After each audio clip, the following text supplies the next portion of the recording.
Hello friend, आप कैसे हो। आप सभी को आज का वीडियो में बहुत बहुत स्वागत है। तो गाइस, जैसा कि आपको मालूम है, ये बायोलॉजी का सीरीज चल रहा है और इसका जो टॉपिक है मानव शरीर का क्रिया विज्ञान, जो कि ये टॉपिक बहुत इम्पोर्टेंट है। अगर आप किसी भी एग्ज़ाम का तैयारी करते हैं तो आपके लिए बहुत ही इम्पोर्टेंट होगा। और इसका ये पार्ट 3 है, जो कि इससे पहले पार्ट 1 2 हो चुका है। तो गाइस, अगर आप उस वीडियो को नहीं देखे हैं तो आपको डिस्क्रिप्शन में लिंक मिल जाएगा और आप जाकर पार्ट 1 2 को देख सकते हैं। तो गाइस, अगर आप किसी भी एग्ज़ाम का तैयारी करते हैं तो ये लूसेंट का जो कि टॉपिक का क्वेश्चन है, जो कि ये एग्ज़ाम में पूछा हुआ है और आपके लिए बहुत इम्पोर्टेंट है। तो दोस्तों, आपका फर्स्ट नंबर क्वेश्चन है, मानव दिमाग में बुद्धि का केंद्र है। तो फर्स्ट का आंसर हो जाएगा आपका ऑप्शन बी हो जाएगा। मानव दिमाग में बुद्धि का केंद्र सेरेब्रम है। तो आपका आंसर हो जाएगा ऑप्शन बी। 2 नंबर क्वेश्चन है, निम्नलिखित में से कौन सा ब्लड ग्रुप सर्वव्यापक ग्रहीता कहलाता है। तो 2 का आंसर हो जाएगा आपका ऑप्शन सी हो जाएगा। कौन से? तो ए बी ब्लड ग्रुप, जो कि ये क्या कहलाता है, तो सर्वव्यापक ग्रहीता कहलाता है। तो 2 का आंसर हो जाएगा आपका ऑप्शन सी। 3 नंबर क्वेश्चन है, ब्लड ग्रुप ए बी रक्त वर्ग वाले व्यक्ति को सार्वत्रिक ग्रहीता कहा जाता है क्योंकि। तो 3 का आंसर हो जाएगा आपका ऑप्शन ए हो जाएगा। ए बी रक्त वर्ग वाले व्यक्ति को सार्वत्रिक ग्रहीता कहा जाता है क्योंकि उसके रक्त में प्रतिपिंड का अभाव होता है, इसलिए ए बी रक्त वर्ग वाले व्यक्ति को सार्वत्रिक ग्रहीता कहा जाता है। तो 3 का आंसर हो जाएगा आपका ऑप्शन ए। 4 नंबर क्वेश्चन है, मानव रक्तदान के लिए कौन सा रक्त समूह सार्वत्रिक दाता यानी कि यूनिवर्सल डोनर होता है। तो 4 का आंसर हो जाएगा आपका ऑप्शन बी हो जाएगा। कौन से? तो यहाँ पे ओ समूह, जो कि ये क्या है, तो ये यूनिवर्सल डोनर होता है। तो आपका आंसर हो जाएगा ऑप्शन बी। 5 नंबर क्वेश्चन है, रक्त समूह ओ वाला व्यक्ति किस रक्त समूह के व्यक्तियों से रक्त ले सकता है। तो 5 का आंसर हो जाएगा आपका ऑप्शन डी हो जाएगा। केवल ओ से ले सकता है। तो आपका आंसर हो जाएगा ऑप्शन डी। 6 नंबर क्वेश्चन है, यदि एक पिता का रक्त वर्ग ए है और माता का रक्त ओ तो उसके पुत्र का कौन सा रक्त वर्ग हो सकता है। तो 6 का आंसर हो जाएगा आपका ऑप्शन सी हो जाएगा। यदि एक पिता का रक्त वर्ग ए है और माता का ओ है तो उसके पुत्र का रक्त वर्ग कौन सा होगा, तो ओ होगा। तो 6 का आंसर हो जाएगा आपका ऑप्शन सी। 7 नंबर क्वेश्चन है, कोई भी प्रकार के रक्त वाला व्यक्ति किसी आकस्मिक संकट में किस प्रकार के रक्त वाले आदमी को रक्त दान कर सकता है। तो 7 का आंसर हो जाएगा आपका ऑप्शन डी हो जाएगा। ए बी या बी को दान कर सकता है। तो आपका आंसर हो जाएगा ऑप्शन डी। 8 नंबर क्वेश्चन है, दिमाग के किस भाग में भूख लगने व भोजन के तृप्ति की अनुभूति कराने के केंद्र स्थित होते हैं। तो 8 का आंसर हो जाएगा आपका ऑप्शन सी हो जाएगा। कौन से? तो यहाँ पे देखो हाइपोथैलेमस, जो कि ये क्या करता है, तो भूख लगने पर वह भोजन से तृप्ति की अनुभूति कराने के केंद्र स्थित होते हैं। तो ये हाइपोथैलेमस है। तो 8 का आंसर हो जाएगा आपका ऑप्शन सी। 9 नंबर क्वेश्चन है, सेरेब्रम किससे संबंधित है। तो 9 का आंसर हो जाएगा आपका ऑप्शन सी हो जाएगा। सेरेब्रम ये दिमाग से संबंधित है। तो 9 का आंसर हो जाएगा आपका ऑप्शन सी। 10 नंबर क्वेश्चन है, मनुष्य के दिमाग का सबसे बड़ा भाग है। तो 10 का आंसर हो जाएगा आपका ऑप्शन सी हो जाएगा। मनुष्य के दिमाग का सबसे बड़ा भाग कौन सा है, तो प्रमस्तिष्क है। तो 10 का आंसर हो जाएगा आपका ऑप्शन सी।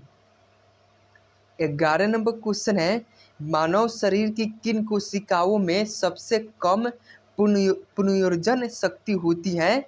तो 11 का आंसर हो जाएगा आपका ऑप्शन ए हो जाएगा। यहाँ पे मस्तिष्क कोशिकाएं में, जो कि इसमें क्या होती है, तो इसमें सबसे कम पुनर्जन शक्ति होती है। तो 11 का आंसर हो जाएगा आपका ऑप्शन ए। 12 नंबर क्वेश्चन है, तंत्रिका तंत्र की लघुत्तम संरचनात्मक तथा शरीर क्रियात्मक इकाई है। तो 12 का आंसर हो जाएगा आपका ऑप्शन डी हो जाएगा कौन है, तो न्यूरॉन, जो कि ये क्या, ये तंत्रिका तंत्र की लघुतम संरचनात्मक तथा शरीर क्रियात्मक इकाई है, तो ये न्यूरॉन है।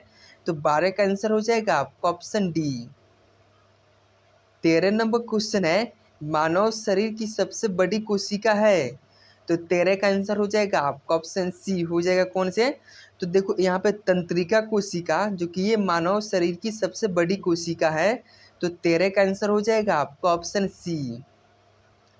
14 नंबर क्वेश्चन है, मनुष्य में मेरुदंड से कितनी जोड़ी तंत्रिका निकलती है, तो 14 का आंसर हो जाएगा आपका ऑप्शन सी हो जाएगा कितने, तो यहाँ पे मेरुदंड से कितनी जोड़ी तंत्रिका निकलती है, तो 31 जोड़ी निकलती है, तो आपका आंसर हो जाएगा ऑप्शन सी। 15 नंबर क्वेश्चन है, प्रतिवर्ती क्रियाओं का नियंत्रण केंद्र कहाँ पर है, तो 15 का आंसर हो जाएगा आपका ऑप्शन सी हो जाएगा कहाँ पे, तो प्रतिवर्ती क्रियाओं का नियंत्रण केंद्र कहाँ पे, तो ये कशेरुक रज्जु में है, तो 15 का आंसर हो जाएगा आपका ऑप्शन सी। 16 नंबर क्वेश्चन है, श्वसन की प्रक्रिया संपन्न होती है, तो श्वसन की प्रक्रिया कहाँ पे संपन्न होती है, तो 16 का आंसर हो जाएगा आपका ऑप्शन ए हो जाएगा कहाँ पे, तो माइटोकॉन्ड्रिया में श्वसन की क्रिया संपन्न होती है, तो आपका आंसर हो जाएगा ऑप्शन ए, माइटोकॉन्ड्रिया में होता है श्वसन की क्रिया संपन्न, तो आपका आंसर हो जाएगा ऑप्शन ए। 17 नंबर क्वेश्चन है, मनुष्य द्वारा श्वासोच्छ्वास में बाहर निकली गई वायु में O2 की मात्रा कितनी होती है, यानी कि मनुष्य द्वारा श्वसन छोड़ता है तो बाहर कितनी, जो बाहर निकली गई वायु में उसमें ऑक्सीजन मतलब O2 की मात्रा कितनी होती है, तो 17 का आंसर हो जाएगा आपका ऑप्शन बी हो जाएगा कितनी होती है, तो 16% होता है, तो आपका आंसर हो जाएगा ऑप्शन बी। 18 नंबर क्वेश्चन है, ग्लूकोज के पूर्ण ऑक्सीकरण के फलस्वरूप कितने अणु एटीपी का निर्माण होता है, तो 18 का आंसर हो जाएगा आपका ऑप्शन सी हो जाएगा कितने, तो देखो यहाँ पे ग्लूकोज के पूर्ण ऑक्सीकरण के फलस्वरूप कितने अणु एटीपी का निर्माण होता है, एटीपी मतलब ऊर्जा, कितने ऊर्जा का निर्माण होता है, तो 38 एटीपी का निर्माण होता है, तो आपका आंसर हो जाएगा ऑप्शन सी। 19 नंबर क्वेश्चन है, मनुष्य 1 मिनट में कितनी बार सांस लेता है, तो 19 का आंसर हो जाएगा आपका ऑप्शन ए हो जाएगा, मनुष्य 1 मिनट में 16 से 18 बार सांस लेता है, तो 19 का आंसर हो जाएगा आपका ऑप्शन ए। 20 नंबर क्वेश्चन है, भोजन का ऊर्जा में परिवर्तन कोशिका के किस भाग में होता है, तो 20 का आंसर हो जाएगा आपका ऑप्शन डी हो जाएगा किसमें, तो देखो यहाँ पे माइटोकॉन्ड्रिया में क्या होता है, तो भोजन का ऊर्जा में परिवर्तन कोशिका के किस भाग में होता है, तो ये माइटोकॉन्ड्रिया में होता है, तो 20 का आंसर हो जाएगा आपका ऑप्शन डी। 21 नंबर क्वेश्चन है, ऑक्सीजन की उपस्थिति में ग्लूकोज का कार्बन डाइऑक्साइड एवं जल में ऊर्जा निर्मुक्त होने के साथ पूर्ण रूपांतरण होने को कहते हैं, तो 21 का आंसर हो जाएगा आपका ऑप्शन ए हो जाएगा, वायु शोषण कहते हैं। तो देखो यहाँ पे ऑक्सीजन की उपस्थिति में यहाँ पे सुक्रोज का कार्बन डाइऑक्साइड एवं जल में ऊर्जा निर्मुक्त होने के साथ पूर्ण रूपांतरण होने को क्या कहते हैं, तो वायु शोषण कहते हैं, तो 21 का आंसर हो जाएगा आपका ऑप्शन ए। 22 नंबर क्वेश्चन है, हमारी छोड़ी हुई सांस की हवा में कार्बन डाइऑक्साइड की मात्रा लगभग कितनी होती है, तो 22 का आंसर हो जाएगा आपका ऑप्शन ए हो जाएगा कितनी होती है, तो जो कि यहाँ पे जो हम हवा सांस छोड़ते हैं तो उसमें हवा में कार्बन डाइऑक्साइड की मात्रा लगभग कितनी होती है, तो 4% होती है, तो 22 का आंसर हो जाएगा आपका ऑप्शन ए। 23 नंबर क्वेश्चन है, क्रेबस चक्र में किसका संश्लेषण होता है, तो 23 का आंसर हो जाएगा आपका ऑप्शन डी हो जाएगा किसका, तो फ्यूमेरिक अम्ल का, किसका होता है, तो क्रेबस चक्र में किसका संश्लेषण होता है, तो फ्यूमेरिक अम्ल का होता है, तो 23 का आंसर हो जाएगा आपका ऑप्शन डी। 24 नंबर क्वेश्चन है, अनॉक्सी श्वसन का अंतिम उत्पाद होता है, तो 24 का आंसर हो जाएगा आपका ऑप्शन सी हो जाएगा। कौन से? तो अनॉक्सी श्वसन का अंतिम उत्पाद कौन होता है? तो लैक्टिक अम्ल होता है। तो आपका आंसर हो जाएगा ऑप्शन सी। 25 नंबर क्वेश्चन है, मनुष्य के शरीर में मुख्य नाइट्रोजनीय अपशिष्ट कौन सा होता है? तो देखो मनुष्य के शरीर में मुख्य नाइट्रोजनीय अपशिष्ट कौन सा है? तो ये यूरिया होता है। तो 25 का आंसर हो जाएगा आपका ऑप्शन ए। 26 नंबर क्वेश्चन है, स्तनधारी यूरिया कहाँ बनाते हैं? तो 26 का आंसर हो जाएगा आपका ऑप्शन ए हो जाएगा। स्तनधारी जो होते हैं ये यूरिया कहाँ पे? तो यकृत यानी लीवर में बनाते हैं। तो आपका आंसर हो जाएगा ऑप्शन ए। 27 नंबर क्वेश्चन है, मानव शरीर में सबसे छोटी अंतःस्रावी ग्रंथियां कौन सी हैं? तो 27 का आंसर हो जाएगा आपका ऑप्शन सी हो जाएगा। पीयूष ग्रंथियां, जो कि ये मानव शरीर में सबसे छोटी अंतःस्रावी ग्रंथि कौन सी है? तो पीयूष ग्रंथि है। तो 27 का आंसर हो जाएगा आपका ऑप्शन सी। 28 नंबर क्वेश्चन है, एमनियोसेंटेसिस एक तरीका है जो बताता है। तो 28 का आंसर हो जाएगा आपका ऑप्शन ए हो जाएगा। ये जो है ना ये भ्रूण के लिंग को बताता है। यहाँ पे एमनियोसेंटेटिस जो कि ये एक तरीका है और जो ये क्या बताता है? तो ये भ्रूण के लिंग को बताता है। तो आपका आंसर हो जाएगा ऑप्शन ए। 29 नंबर क्वेश्चन है, मनुष्य में रुधिर क्षमता है। तो 29 का आंसर हो जाएगा आपका ऑप्शन बी हो जाएगा। कहाँ पे? तो यहाँ पे बोमेन संपुट में होता है। जो कि मनुष्य में रुधिर क्षमता है तो कहाँ पे? तो बोमेन संपुट में। तो 29 का आंसर हो जाएगा आपका ऑप्शन बी। 30 नंबर क्वेश्चन है, मूत्र का पीला रंग किसकी मौजूदगी के कारण होता है? तो 30 का आंसर हो जाएगा आपका ऑप्शन डी हो जाएगा। यहाँ पे यूरोक्रोम के कारण क्या होता है? तो मूत्र का पीला रंग होता है। तो आपका आंसर हो जाएगा ऑप्शन डी। 31 नंबर क्वेश्चन है, गुर्दे का कार्यात्मक यूनिट है। तो गुर्दे का कार्यात्मक यूनिट क्या है? तो 31 का आंसर हो जाएगा आपका ऑप्शन सी हो जाएगा। गुर्दे का कार्यात्मक यूनिट नेफ्रॉन है। तो आपका आंसर हो जाएगा ऑप्शन सी। 32 नंबर क्वेश्चन है, कृत्रिम गुर्दा निम्नलिखित में से किस सिद्धांत पर कार्य करता है? तो 32 का आंसर हो जाएगा आपका ऑप्शन सी हो जाएगा। कृत्रिम गुर्दा जो कि ये किस सिद्धांत पर कार्य करता है? तो ये डायलिसिस सिद्धांत पर कार्य करता है। तो आपका आंसर हो जाएगा ऑप्शन सी। 33 नंबर क्वेश्चन है, मानव शरीर में यूरिया की अधिकतम मात्रा किस में पाई जाती है? तो यहाँ पे अधिकतम मात्रा किस में पाई जाती है यूरिया का? तो 33 का आंसर हो जाएगा आपका ऑप्शन सी हो जाएगा। किस में? तो देखो मानव शरीर में यूरिया की अधिकतम मात्रा किस में पाई जाती है? तो ये मूत्र में पाई जाती है। तो आपका आंसर हो जाएगा ऑप्शन सी। 34 नंबर क्वेश्चन है, अपवहन का प्रयोग किस क्रिया को पूरा करने के लिए होता है? तो 34 का आंसर हो जाएगा आपका ऑप्शन डी हो जाएगा।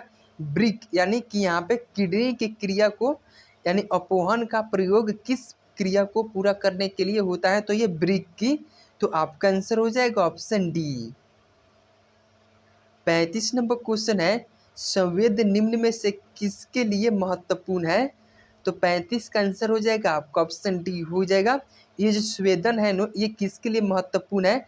तो ये शरीर के तापमान के विनियंत्रित करने के लिए महत्वपूर्ण है संवेदन। तो आपका आंसर हो जाएगा ऑप्शन डी। 36 नंबर क्वेश्चन है, मानव वृक्क स्मरी में पाए जाने वाला प्रमुख रासायनिक यौगिक है। तो 36 का आंसर हो जाएगा आपका ऑप्शन सी हो जाएगा। कौन से? तो यहाँ पे कैल्शियम ऑक्सलेट जो कि ये मानव वृक्क अश्मि में पाए जाने वाला प्रमुख रासायनिक यौगिक है। तो आपका आंसर हो जाएगा ऑप्शन सी। 37 नंबर क्वेश्चन है, हेनले का लूप का कार्य संबंधित है। तो हेनले का लूप का कार्य किससे संबंधित है? तो 37 का आंसर हो जाएगा आपका ऑप्शन ए हो जाएगा। हेनले का लूप का कार्य ये उत्सर्जन तंत्र से संबंधित है। तो 37 का आंसर हो जाएगा आपका ऑप्शन ए। 38 नंबर क्वेश्चन है, सामान्यतः निषेचन होता है। तो देखो यहाँ पे निषेचन कहाँ पे होता है, तो 38 का आंसर हो जाएगा आपका ऑप्शन ए हो जाएगा। यहाँ पे डिम्ब वाहिनी नली में यानी कि फैलोपियन ट्यूब में क्या होता है, तो निषेचन होता है। तो आपका आंसर हो जाएगा ऑप्शन ए। 39 नंबर क्वेश्चन है, गर्भाशय में विकसित हो रहे भ्रूण को किस संरचना द्वारा पोषण मिलता है, तो 39 का आंसर हो जाएगा आपका ऑप्शन सी हो जाएगा, प्लेसेंटा द्वारा। जो यहाँ पे जो गर्भाशय में भ्रूण का विकास होता है नो, तो उसका जो कि पोषण किसके द्वारा मिलता है, तो उसका जो पोषण है नो ये प्लेसेंटा द्वारा मिलता है। तो आपका आंसर हो जाएगा ऑप्शन सी। 40 नंबर क्वेश्चन है, गर्भाशय में मानव भ्रूण किस द्रव में तैरता रहता है, तो 40 का आंसर हो जाएगा आपका ऑप्शन बी हो जाए किस में, तो देखो यहाँ पे अमनियोटिक द्रव जो होता है नो, तो इसी में क्या होता है, इसी में भ्रूण तैरता रहता है। तो आपका आंसर हो जाएगा ऑप्शन बी। 41 नंबर क्वेश्चन है, दो युग्मों के संयोजन को कहते हैं, तो दो युग्मों के संयोजन को क्या कहते हैं, तो 41 का आंसर हो जाएगा आपका ऑप्शन ए हो जाएगा, निषेचन यानी कि फर्टिलाइजेशन कहा जाता है। तो आपका आंसर हो जाएगा ऑप्शन ए। 42 नंबर क्वेश्चन है, गर्भाशय में शिशु के विकास की जानकारी हेतु किसका प्रयोग किया जाता है, तो 42 का आंसर हो जाएगा आपका ऑप्शन सी हो जाएगा किसका, तो देखो अल्ट्रासाउंड में जो कि गर्भाशय में शिशु का विकास की जानकारी हेतु प्रयोग किया जाता है अल्ट्रासाउंड से। तो आपका आंसर हो जाएगा ऑप्शन सी। 43 नंबर क्वेश्चन है, भ्रूण के विकास के लिए निम्नलिखित में से किस अंग द्वारा खाद्य पूर्ति की जाती है, तो 43 का आंसर हो जाएगा आपका ऑप्शन बी हो जाएगा, बीजांड सन के द्वारा भ्रूण के विकास अंगों के खाद्य पूर्ति की जाती है किसके द्वारा, तो बीजांड सन के द्वारा। तो 43 का आंसर हो जाएगा आपका ऑप्शन बी। 44 नंबर क्वेश्चन है, निम्नलिखित में से कौन सी स्थिति टेस्ट ट्यूब बेबी की परिघटना को सही रूप से निरूपित करती है, तो 44 का आंसर हो जाएगा आपका ऑप्शन सी हो जाएगा कौन से, तो देखो यहाँ पे अब निषेचन बाह्य होता है और विकास आंतरिक होता है। तो यही होता है टेस्ट ट्यूब बेबी, मतलब टेस्ट ट्यूब बेबी में क्या होता है कि निषेचन बाहर होता है और उसका भ्रूण का विकास मतलब अंदर होता है। तो यही परिघटना इसके लिए निरूपित करता है। तो ऑप्शन सी आपका सही आंसर हो जाएगा। 45 नंबर क्वेश्चन है, बच्चों का लिंग निर्धारण किसके गुणसूत्र से होता है, तो 45 का आंसर हो जाएगा आपका ऑप्शन ए हो जाएगा, बच्चों के लिंग निर्धारण ये पिता के गुणसूत्र से होता है। तो आपका आंसर हो जाएगा ऑप्शन ए। 46 नंबर क्वेश्चन है, मनुष्य में गर्भकाल होता है, तो मनुष्य में कितने, तो 9 महीने के लिए गर्भकाल होता है। तो आपका आंसर हो जाएगा ऑप्शन डी। 47 नंबर क्वेश्चन है, स्त्रियों की नसबंदी को कहा जाता है, तो स्त्रियों की नसबंदी को क्या कहा जाता है, तो 47 का आंसर हो जाएगा आपका ऑप्शन बी हो जाएगा, यहाँ पे ट्यूबेक्टोमी कहा जाता है। स्त्रियों की नसबंदी को क्या कहा जाता है, तो ट्यूबेक्टोमी कहा जाता है। तो आपका आंसर हो जाएगा ऑप्शन बी। 48 नंबर क्वेश्चन है, पुरुषों की नसबंदी को क्या कहा जाता है, तो 48 का आंसर हो जाएगा आपका ऑप्शन ए हो जाएगा, वैसेक्टोमी कहा जाता है। पुरुषों के नसबंदी को वैसेक्टोमी कहा जाता है। तो आपका आंसर हो जाएगा ऑप्शन ए।